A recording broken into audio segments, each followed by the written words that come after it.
Hello, everybody. Welcome to the BeGreat Inspiration Podcast. I got a special guest for y'all, and I can't wait to deliver this message and for you guys to hear this message. Welcome, Raleigh McCammon. Hey, what's up, Chris? Thanks for having me on, man. Man, no worries, man. I was, actually, when I was thinking about my guests, I'm like, dude, I got to get this guy on. Like, I've known you for a while, you know what I'm saying? When we did that basketball camp, and I was like, this dude's interesting. Like, I want to hear more. You know what I'm saying? Like, you were so That's cool. a word I'm like, for it, yeah. yeah, he was so interested. I'm like, dude, I got to hear more of this guy's story. So I thought it'd be awesome to have you on here, and I really appreciate you for being a guest, man. Yeah, man. No problem at all. Thanks for doing this. Yes, sir. So first question, like, what was it like growing up in Knoxville, Tennessee? For my listeners that may not know, like, what was it like? Yeah, man. This place is awesome. It's a perfect place to grow up. We just had, family everywhere, but just a great place to grow up with. You got the mountains, but you're close to the beach. You can be anywhere within like 4 to 5 hours. Anybody, any place you really want to be. Right. Just great people, Southern hospitality, good food. And we got the Vols. So that's all you really need, right? Yeah. Speaking of the Vols, what do you think of what just happened this past week? Ooh, I'm going to plead the fifth on most of that, just from kind of Yeah. knowing most of the stuff. Right. But let's just say I'm not terribly surprised at any of the Yeah. recent developments. We'll put it that Yeah. way. I was actually like, me, I'm not a Vols fan, I'm an LSU guy, but seeing that, I'm like, man, when is Tennessee ever just going to establish a coach and just let that coach really become part of the, like you said, the Southern hospitality, become part of the Knoxville, Tennessee family? Yeah, I mean this one's a little different because there's like some Yeah. rampant cheating going on, Yeah. and it's gonna be bad, like Yeah. legitimately bad. Like this. Now I will say that like the Dan Patrick thing that came out today about the we're giving people money in McDonald's bags. No, we weren't. Now, some of the Yeah. stuff is just as ridiculous that was going on, but Right. that report was not true. Yeah. Okay. Because I haven't really been following. I'm super Yeah. LSU, so I'm like, I haven't even really been following the whole thing. But I mean, you guys have a lot of experience with guys that like to cheat with Coach Wade. yeah, Um, for sure. so Yeah, we'll see we how long got that one to. goes. Yeah, man. I think every school has their way of cheating, or some, they just don't get caught. And then the That's ones that's that, the key. Be good at it. yeah, be great at it. We, Be great at yeah, cheating. be great at it. We hired a cheater to go 3-7, and he was bad at cheating. Like, does any other school do that? I don't think so. Only in Knoxville, Only Tennessee, here. does Yeah. that only happen here. So, after, I don't know what's going to happen now. I'm not really sure. Like, I Yeah. seen Philip Former retired, and I was like, I know why he retired. That's the only thing I can think about. But let's get back to Retired. this. Yeah, Yeah. yeah. Let's get back to this. So, our slogan is once a rebel, always a rebel. So just tell us about your experience of going to West High School. What was it like? I loved West, man. I grew up going to public schools and everything. And West is just a really cool place because it's the most diverse place I've ever been. I mean, it's got the richest of the rich, and it's got the poorest of the poor. And it's really cool just to see how everyone kind of forms lifelong friendships there and creates these great relationships. And I played football and briefly basketball there. Yeah. And it was just really cool to see how different backgrounds like my teammates had, and even my friends at school and everything. There's not really a place in Knoxville school wise that's like that. Right. And I agree, man. Me going to West and, going from 2010 to 2014 and seeing, like you said, the diversity at that school, man, was just incredible. And I think I think one of the coolest things for me was like seeing, one of my close friends, Minnie, that I know, and she's from Spain. And at the time when I'm at school, I'm like, I don't know anything about foreign exchange. I don't know anything about people coming over here. And, and she got placed at West. And I'm like, yo, that just shows the diversity of that school. Like, you got kids from Lonsdale, from East Yeah. Knoxville, from West Knoxville, from the Farragut area. And then we all come into the same school, and go to all the sporting events. And it's just like we don't even realize that we are from different backgrounds, different beliefs. No, and nobody Uh, really cares either. You no, know. not at all. We just want to have fun and win games, really. So what, Yep. speaking of football, what made you go out for football? Uh, Pure pressure. I Yeah. mean, I'm not the most physical guy there ever was. Like I play a lot of Right. tennis, Yeah. So if that tells you about my athletic background, basketball was always like my favorite. Yeah. But someone with my build, my job was to shoot the ball and then try not to suck horribly on defense. And I Right. failed at it miserably. So football, like I remember freshman year, my job was the punt returner. And my only job was to fair catch every punt, and I was not allowed to return it. Because they're like, hey, this guy can catch the ball, but we do not need him running for any reason. So I was like, listen, everyone plays a role, and I knew it. And so that was my 1 year playing football. I didn't care for like the 3.5 hour long practices for a sport that I like to watch it, but playing it just sit there for 3 hours and catching punts was a little boring. So I did the 1 year on the freshman team, and I said, I think we'll go back to the golf course and the tennis court and all of that stuff, and not get hit in practice and all of that. I never dropped one though, so that was good. Yeah, that's what I was about to ask. Did you ever drop? Let the record show that was flawless. Yeah, flawless. So 0 return yards. Yeah, that's sick. 0 return yards, but you never dropped the ball. That's pretty impressive. Yeah. I only fielded like 3 punts the whole season because in freshman football the punters are all terrible. But the ones that you did get your way, you caught them. Maybe the best fair catches in West high school history, if I had to say. I don't know.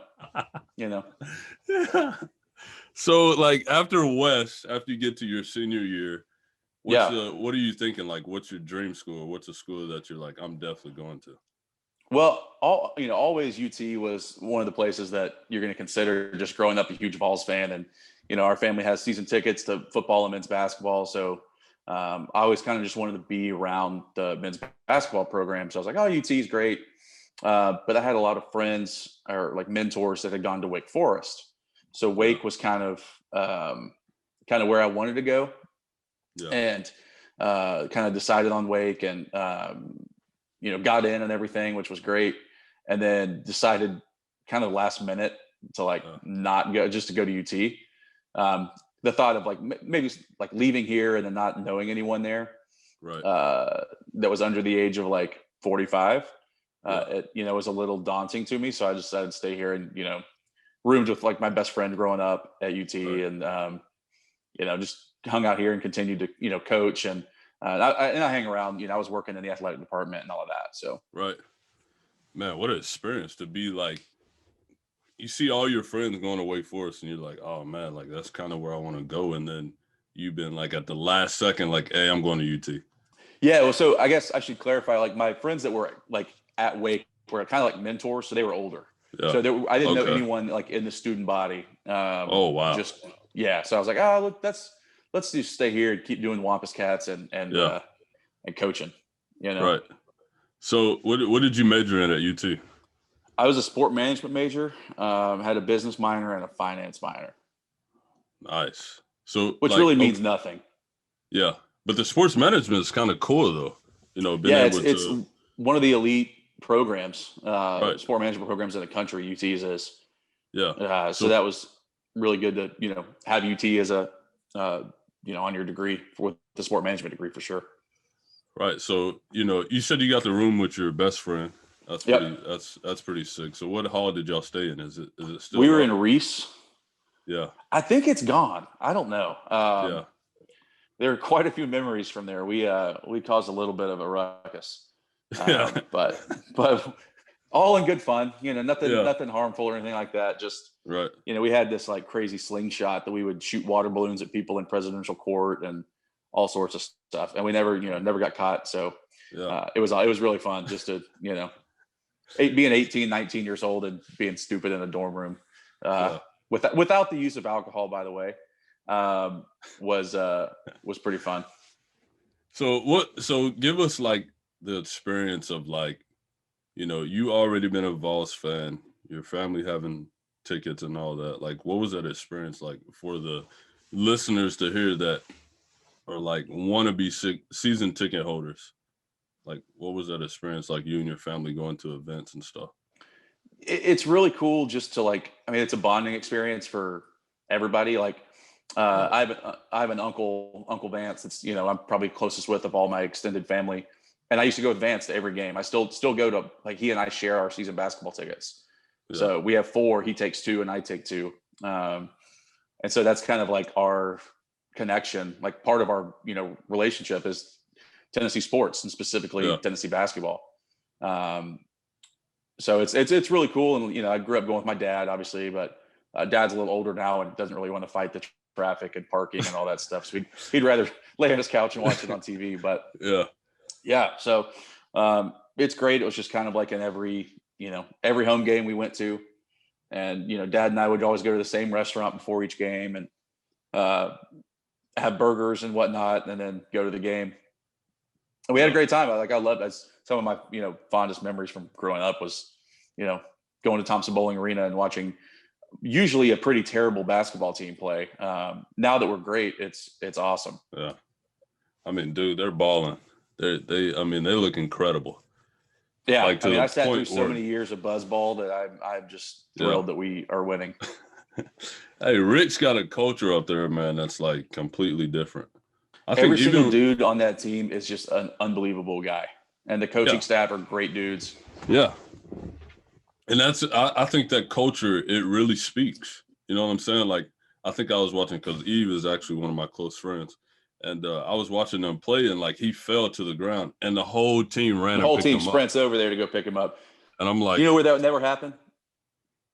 Where? That would never happen on our dadgum football team. Never. Yeah, it's just like, no, he's down. He'll be good. Right. Basketball, no, we got to go help him up. Yeah. I think the culture, man, that Rick has built is just like, not just him. I mean, the ideas, like, from the other coaches and stuff like that. It's like, whoa, like, that's you see that as a recruit in high school, and you're like, yo, I want to be a part of that. Yeah. I mean, these guys are winning, and they're winning and having fun, And I think those freshmen they got dude, those dudes are great, man. So, once you got to UT, did you join any clubs, any social clubs, or any fraternities or anything? I didn't. I did not. So I was still, I was already coaching at the time, and I spent most of my time doing that, whether it was on the basketball court or the baseball field. Most of my weekends, I'm either coaching in a tournament or I'm out of town with my teams. So I really had no interest in the fraternity stuff or anything like that. So my main focus was just on, coaching and trying to mentor the kiddos that I had on the teams at the time. Right. So what really, what really got you into coaching? Like, what was one of your passions? Like, I really want to do this. So my uncle is kind of like the baseball czar of Knoxville. So if you played baseball growing up, like, you played for my uncle, or he pitched to you. Yeah. So I kind of grew up around that. And I remember when I was in 6th grade, I had a basketball coach. His name was LeBaron Moten. Really cool guy. And I just really connected with him. And I was like, man, this guy's exactly what I needed as a 6th grader to help me be great. And kind of, and to really like unlock my potential, not only as a basketball player, but as like a, jerk 12-year-old. Right. And so I just like, man, I need to do that for like other kids, because that's a unique skill set. And I feel like I'm pretty good at it. So I started coaching literally in 7th grade. I called a local rec league, and I was just like, hey, I want to coach. And they were like, no, you're a kid. And then they were one coach short when the season started, and they were like, all right, you can do it. And so we did that for 2 years. And then we started the AAU kind of travel organization. Yeah. So you were literally 12 and coaching. I was 13. Yeah. Wow. And I was coaching 10-year-olds. I was the head coach for 10-year-olds. And it was pretty funny. I mean, as much as a 10-year-old can, and as much as a 13-year-old can like instruct. Right. Yeah. I mean, I remember we won our first game, and then we lost 8 in a row. And that was the question I was going to ask. What was the record? Yeah. So we started 1-0. I should have retired immediately. We lost our next 8, and we won our last 4, which was good. So showed I could make adjustments, and the kids really responded to those adjustments. Right. And by that, I just mean the schedule got like incredibly easier. But hey, and so we did that. Now we're still rocking and rolling God, 16 years later as the Wampus Yeah. Cats. Wow. So for the audience that doesn't know about Wampus Cats, could you give us like just a little background and the story behind Wampus Cats and like how people can get involved? Yeah, so Wampus Cats is like it's my travel organization. We usually have anywhere from 5 to 7 teams. One year I tried to be the head coach for all of them, and boy, did that work out terribly. So I try to cap it at 2. This year I'm just doing 1. But really, it's kind of a winter AAU program. So we don't play in a league. We just play tournaments, whether that be Tinseltown Sports or exposure or anything like that. Could be here or North Carolina or Atlanta or wherever, and play about 40 ball games. And it's for kids anywhere from we have like a 2nd and 3rd grade team, we have a 4th grade team, a 5th grade team, so on and so forth, up until high school. We'll have a freshman AAU team this year, but that's kind of an anomaly for us. But yeah, we're just kind of a elite team for kind of high level elementary and middle school age kids. Yeah, so that's pretty much it. The whole reason I started it was because I was 14 or 15 years old, and I was like, I don't want to have to draft random kids that I don't know. Like if you get drafted and your coach is like a 14-year-old and you're 10, you're like, the parents are like, what in the world? Right. So I was like, man, I just need to use my contacts and like some families that I know, and let's just put together our own team so they know what they're getting into, knowing they're going to play for an 8th grader or whatever it is. Yeah. Yeah, and so we started it, and now it's kind of taken off, and we've won over 500 games now, which is kind of ridiculous. So yeah, it's really cool and been a huge piece of my life, and hopefully the kiddos that have played for us. Oh, most definitely. I think that's the biggest key thing that which is super impactful, is what you've put in Knoxville. Like these kids are going to remember you forever, and it's just like, I remember what Coach Raleigh did for me at that point in my life. You know what I'm saying? So it's like, then they pay you later on in the run. And I think that's so awesome, man, that you've built this program and been able to, just help kids. And like you said, someone helped you when you were in 6th grade, and now look at you 2 years later, you're 14 years old and you're coaching a AAU team and traveling, so I think that's pretty dope, man. That's pretty sick.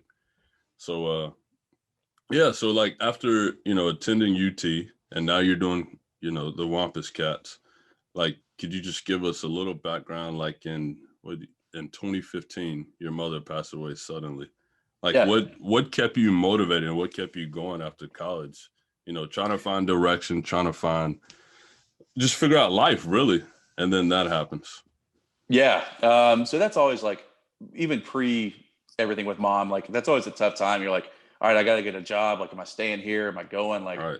what do I want to do? And it's still in I was in the kind of the last phases of figuring out like where I wanted to be, what I wanted to do with my life type situation. And because up until that time, I'd wanted to coach college basketball, and I had, several opportunities to do it, and just didn't think it was the right fit at the right time or the right spot, and then everything happens with mom. I was like, man, like this is like a God thing that I didn't take any of those, because I got a couple extra years with her that I, wouldn't have gotten had I left, and been some GA somewhere. But man, to be honest with you, like what got me through all that, like wasn't really a mindset or anything like that. It was faith and just like knowing that there is a plan and it is perfect, and you just gotta trust it, and know that we'd get, God gives us exactly what we would ask for if we knew everything that He does, and we don't know that. So, but I know that everything works works for good, and that doesn't make it any easier. It sucks and it was awful, and I was at baseball practice when it happened, and it was real sudden, and I never checked my phone at practice. And so, 2 hours later, I have, 15 voicemails from my dad and my sister, like telling me what's going on. And I'm like, oh my gosh. But it was, some crazy stuff happened. And, but that's that's part of life. And so, so much good came out of it too, if that is like believable. Like, and I'm not just like saying that, like, it was horrible. And like, I would do anything to have my mom back. Like, no questions asked. But it really made me kind of hunker down and like, listen, I got to get my dad and my sister through this. And it showed me that I'm capable of some stuff that I didn't know I could do. Right. And in a kind of weird way, I actually met my business partner, Andrew, through all of that experience. So a good close friend of mine, Eric Bell. So mom spent 9 days in the hospital before she passed. And for those 9 days, Eric would come and pick me up from the hospital. And he would say, we're going to go hit tennis for an hour and a half. And so you can take your frustrations out on the tennis ball. And a couple times he brought Andrew, and Andrew and I just, connected and clicked, instantly. And so I guess it was about 2 years later when he had an opening, he was like, hey man, you want to do this? And I jumped at the opportunity. Wow. That's incredible. So going from all of that and then having that great opportunity come out of everything, and then seeing what you were made of after, helping your sister and your father get through that. I mean, there's that, and then you sit there and say, like, what can stop me? Right. Like literally, if I can make it through that and become who I am in this now, like, what can stop me? Exactly. Is that the mindset if you had told that me you at had? the time, like, yeah, but it was also like, I didn't really have a choice at the time. It was like, I know that of the three of us, like dad and my sister were at the house when that happened. Yeah. And so like, I was away from, like, I wasn't living there, but I had been there earlier and left maybe an hour or two before it happened, to go to practice. Cause we did, just thought everything was fine. We didn't know she had an aneurysm or anything. We didn't know. Right. It had never shown up on anything. So, I just knew that kind of by default, I was going to have to be the one to bring everybody through it, and try to be the leader. Even, and I'm not real big on the whole leader thing, but I just needed to be the one to kind of, put your big boy pants on and like, let's go. Because when something like that happens, like, you've got two choices every morning you wake up. You can, sit there and be upset, throw yourself a pity party, or you can just get up and do what you always do. And there's really not an option. Like, you have to, like, just go. Like, if you sit there and allow yourself to struggle, like, it's going to consume you. And now there's obviously, like, man, there's times even now, 5 years later, where like, I'll just be sitting on my couch and, some show will come on TV that mom and I used to watch, or a song will come on the radio or whatever, and I'll lose it. And that happens. But that's, I think that's fine. It doesn't get easier, but it gets better, if that makes sense. Yeah, most definitely. I definitely understand that. It was like, not in the same context, but it was kind of like when I lost my gang going into high school. It was like, yo, like, I'm going into high school. Like, I wanted her to see me graduate high school, Yeah. And then it's like you were saying, though, it I don't know, man. For me, it was just like, it got harder as time went on. Like, I kind of like put myself in like a shell. Yeah. It was like basketball became my way to escape, and it was just like, when I'm on the court, I don't think about anything but me performing, and it's just like, yeah, man, I think if anybody that's listening, I think the way that you deal with loss is, like you said, your faith, and you just got to know that God, more than anything, has a plan in all of it. Yeah. So, speaking of Andrew Huck, how did you get into vesting? Like, what really pushed you? Like, after you seen, the relationship that y'all are building, like, what was a few of the key things that you were like, okay, I'm putting the application in, let's go. Yeah. So, I had worked in investments prior to joining Andrew at Gulfstream. But, and I've always managed my own money and all of that. But really, the key to making the jump was Andrew. Like, you don't draw up somebody cooler to work with and for. It's like, if you could create your like ideal like business partner, supervisor, whatever, like you've made Andrew Huck basically. And you know this, or you know him, like he's a wild man, but he's awesome. Yeah. He's just cool. And, he's never calling me saying, hey, where's this? He's just like, hey, he just wants to know how he can help. Right. He's one of the best dudes. And Katie, who is awesome. It's a really good group of people. And, if there's only, I only deal with those two and Mark occasionally, but it's a smaller company. And, it's just a really, really good group of folks that have kind of a very unique style that appeals to me, and allows me to kind of use my network of, friends that maybe are athletes or coaches, or even, families of kids that I've coached, that we can help them and sit on the same side of the table as them and kind of learn more about them and their goals and how we can help them achieve them, Right.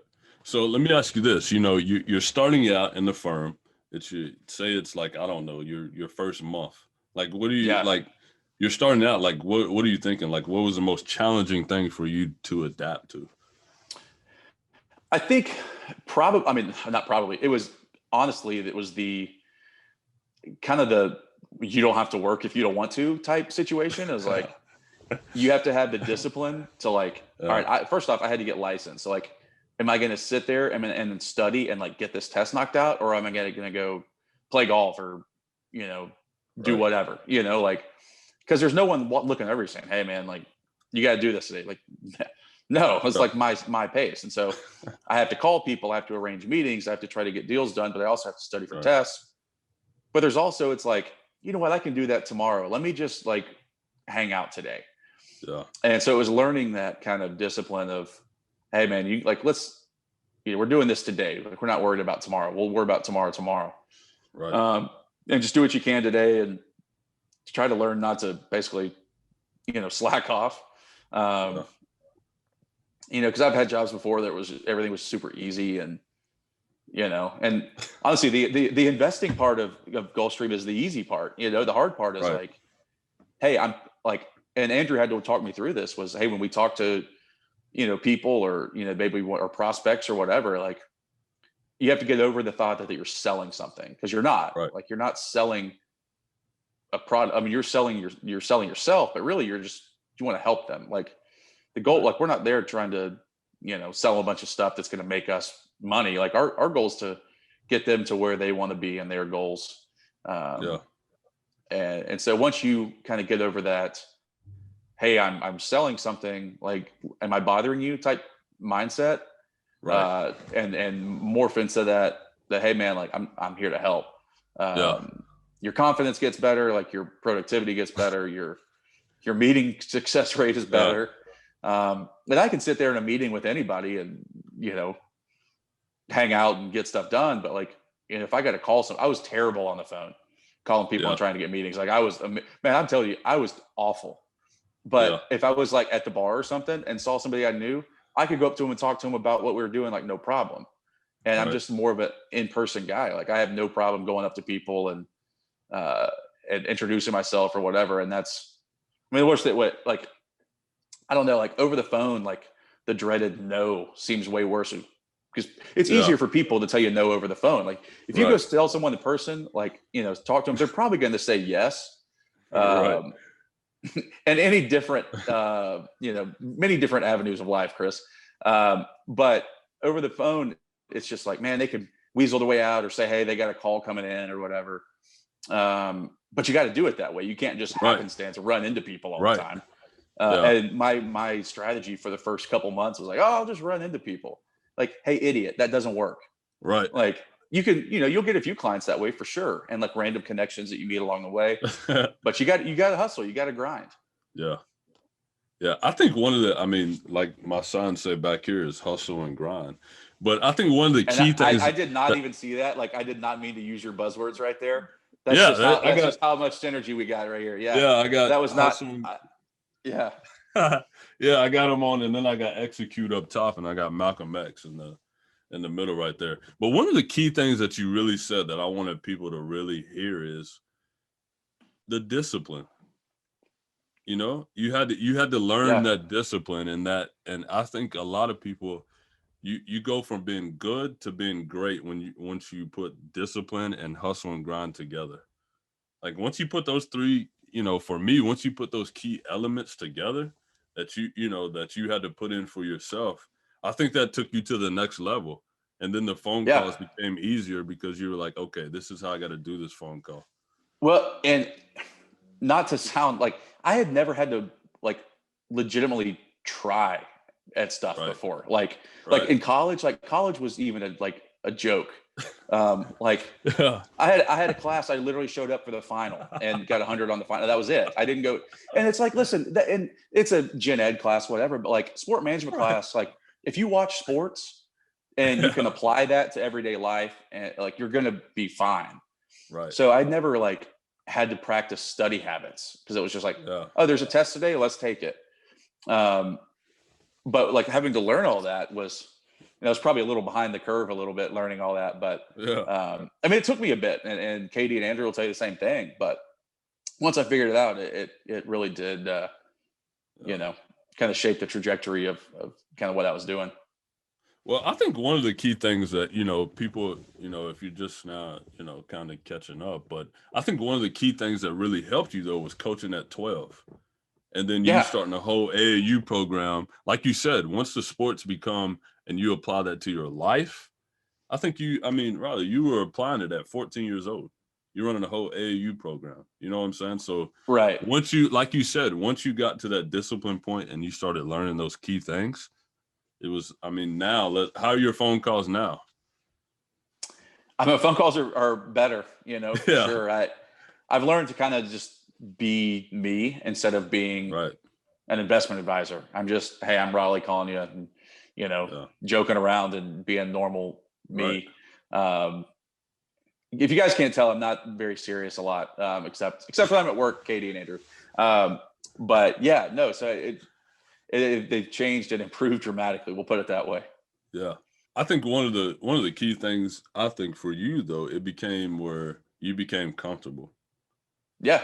You became like, hey, this is something I'm gonna have to do. I'm just gonna have to, like you said earlier, for going back, talking about your mother, you said you just had to become a leader. You know what I'm saying? So that it's like it kind of goes back to that. Like you just had to, hey, I'm gonna do this phone call or I'm not gonna do it, And then you And if took, you don't do it, guess what? You're you not don't going to get get paid. That's right. You're not gonna eat. No. So make the phone call, just Yeah. get up and do it. Like it's really not that hard. Right. And one of the things that has helped me is like my mom used to always say that, people aren't an obstacle, they're a chance to bless. And Wow. so like I was thinking of them as like these phone calls as obstacles. I Yeah. was like, I have to do this. I was like, no, like you're here to Right. like help them. Right. So that helped me honestly just kind of Yeah. figure out the right that's the right, not the right pitch or anything, but just kind of the right wording and to use when I you make those calls. Right. That's sick, man. So, I'm 25 years old. I'm just graduating college. Not sure what I really want to do. What advice would you give to a person, trying to figure out, what they're wanting to do? What would you say to them? I would say I figured out what I didn't want to do long before I figured out what I wanted to do. There's a decent chance that first job you take, you're like, man, this is not what I wanted to do. Like you hear a lot of people that always wanted to be lawyers and they get the job as a lawyer and they're like, this sucks. Like I hate this. Right. And so I learned that too. So like, don't think that, the first thing you do is like necessarily going to be what you end up doing forever. Cause it might not be. And there's always opportunities to move, but for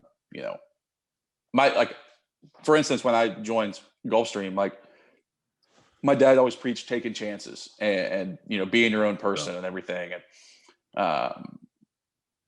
I'll save you the kind of graphic explanation he gave me. But when I was talking about leaving a salary job for this, and it was just kind of like, all right, are you a small man? Or are you a big man? Like how tough are you? Like, are you cool with just this salary? Do you want to be greater? Like, what do you want to do? Like you could be comfortable. You want to be comfortable, or do you want to like have the possibility to create something way bigger than what this could ever be? Right. And so I was like, yeah, you're right. He goes, I know. Um, and so I made a decision, and haven't really looked back. Yeah. But so yeah, man, I would just say, just like, don't be afraid to take a chance, take a risk, but make it a calculated one, and bet on yourself. Always that. I had a feeling you were going to say that. Always bet Yeah. on yourself. If anybody that was listening to this, he already gave you some formula things. He gave you the discipline, the hustle, the grind, and now he just gave you a key thing: is always bet on yourself.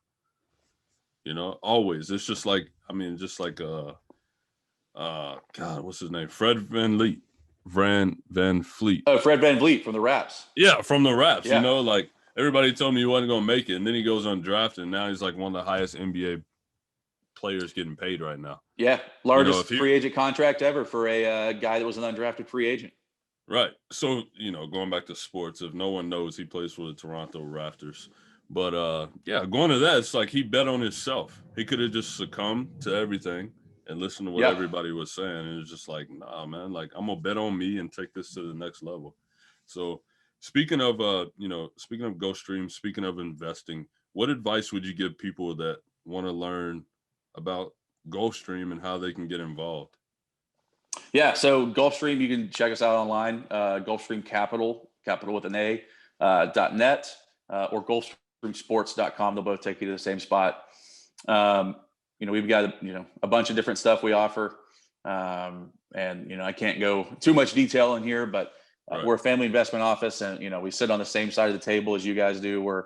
Call ourselves the family CFO, and our job is to kind of, help you get to your goals. But as far as someone that's starting off investing, it's don't make rash decisions. Read. Yeah. And if you know how to chart stuff, take a look, learn how to do that stuff, and but read and research, study, all of that. Because there's people that do it for a living. So just waking up and say, I'm gonna buy that stock. Well, you might get lucky, it might work, or you can do your research and learn, hey, what actually is going to work. Yeah. And I think, like you said, reading and research, that's the key thing, man. It's like, even when I'm looking at stocks, I'm like, hey, Raleigh, what do you think of this? Like, what do you think that, I text you just randomly, 65-70% of my day is reading. Yeah. And that's like, hey, maybe there's a project that someone needs funding for, like, and I'll read it and see, is this any good, or is this, garbage or whatever? Or it's just like, we'll read market updates, where do we think things are going? Like, so yeah. If you need to get a hold of us, like GulfstreamCapital.net, you can get me on every social media site known to man, probably, except MySpace. And yeah. So I think, as far as, like I was saying, the reading and the research is the main key thing that that I want, people to hear, is like, once you get into this stuff, like, me, I can't give out Raleigh's number, but I can give you his email and stuff like that, and you can connect with him and ask questions and learn. So anybody that's listening, if you have any questions about investing, I got the guy for you. But, so you're not only just working at Gulfstream, you don't only just, do the whole investing and the sports for that. Like, so can you tell me, like, what is Learn to Win, and how did you get involved in that? Yeah. So how I got involved with Learn to Win is kind of a crazy kind of God thing too. So one of my best friends from high school, her little brother is a guy named, Graham Treasure. Yeah. So Graham Treasure went to University of North Carolina with a bunch of guys. And had taken a job at McKinsey & Company as a consultant after college, where kind of they have like a bigs littles type thing. And so his like big mentor was a guy named Sasha Seymour. And Sasha had co-founded Learn to Win with Andrew and Tommy, and basically had said, hey, Graham, you're from Knoxville. Do you know anybody that knows the people up at UT Athletics? And Graham says, you got to call Raleigh. Yeah. And so I get this like text at like 2 or 3 in the morning, and from Graham, that's like, hey, Raleigh, this is Sasha Raleigh. How Sasha has this app. It's really cool. I'm like, what in the world is this?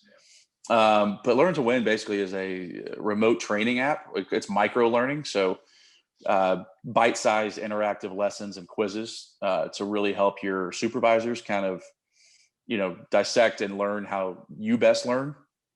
And so it was originally built for athletes, like playbooks and scouting reports. But the longer it's gone on, it's also been really helpful for corporations and small businesses, and as well as the military. So we've got use cases everywhere. We've got a couple NFL teams, a bunch of D1 colleges, quite a bunch of high schools, NHL teams, and we've got some bigger ones that we will publicly announce soon. But yeah, man, it's been great, and I helped get them a meeting up here, 2 years ago, and I said, hey guys, I know all these college basketball coaches. I'd love to help you in basketball. They said, yeah, come on, let's go. So definitely spend most of my time on Gulfstream for sure, though. But it's Learn to Win's a wonderful group of guys, and they're all brilliant. And at 29 years old, I'm kind of the old head there. So it's a little different, but it's good. Yeah. So how do people get involved? Like, I'm a high school coach, or I'm a college coach, or I'm, a professional coach. Where do I go? Where do I sign up? What's the link? So you can go to Learn to Win, spell 2 out. So learntowin.us. And you can see sports, you can see commercial, you can see military. And it's a free app, but you have to, sign up as a team and pay as a team. So if you've got a team you want to use it for, you want to like, hey man, I'm going to put my playbooks on this and let my guys, do some quizzing on the playbooks while they're at home, and the quizzes will last anywhere from 3 to 5 minutes. They could be, 7 slides, they can be 15 as long as you want them. But yeah, you can get me, you can get, any Tommy, you can get anybody. We'll do a demo with you and show you how to do it all. All right. So any of my listeners, if you're coaching out there, or you're doing anything with a team, this is the app for you. Learn to Win. We're the only sports learning app that also works with the military. So, our stuff is secure. Yeah. So it's super secure. It's in that cloud. It ain't going nowhere when it comes to military. That's right. Coming to the end of this, and this is going to be the final and last question, and I can't wait to hear your answer because I know it's going to be amazing. You can be you. But what does Be Great mean to you? What does being great in life mean to you? I think being great is just like giving your all for everything and really just trying to help people when you can. Like everybody's great is different, I think.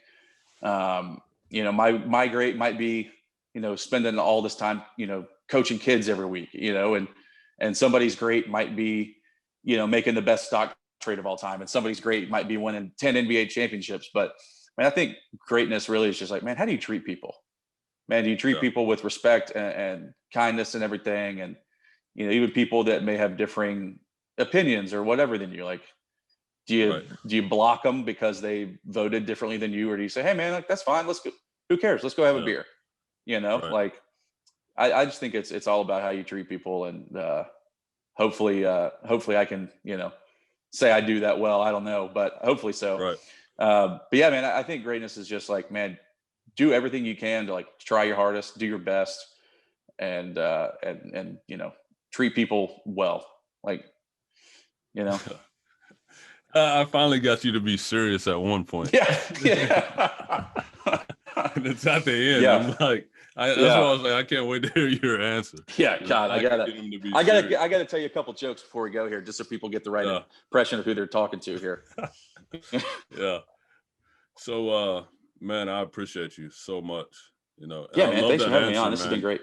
Yeah, you're exactly right, though, man. Treating people and sharing, spreading love is the key, and that's what I want people to know about Be Great. Is it's about you being the greatest within yourself, and I think when you do that, then you can give that greatness to the world, So I appreciate you so much, man, and thanks for jumping on here and telling your story. And people have been able to, hear your story. Has been awesome, and I learned stuff that I didn't know today. So it's like now we got something else to talk about. We go out and grab some food, and now I can learn more about you. But if anybody wants to get into investing, anybody wants to learn about Learn to Win, or they want to learn about Gulfstream, I got the guy for you.